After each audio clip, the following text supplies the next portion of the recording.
Želim da budem predsednik svih i predsednik za sve, da budem prvi po obavezama i poslednji po privilegijama, da radim više, da ne tražim ništa za sebe, ali da tražim sve, apsolutno sve za našu Srbiju.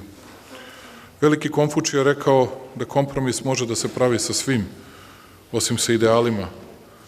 I to je ono što nameravam da sledim, a meni je ideal Srbija i dobrobit njenih građana.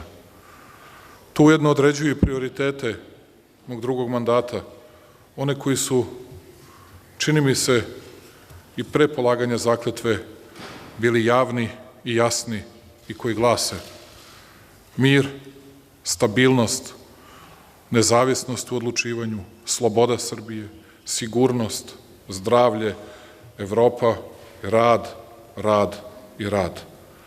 Srbija jeste i biće, da parafraziram Marka Aurelija, cara filozofa, upravo ono i samo ono što mi od nje napravimo.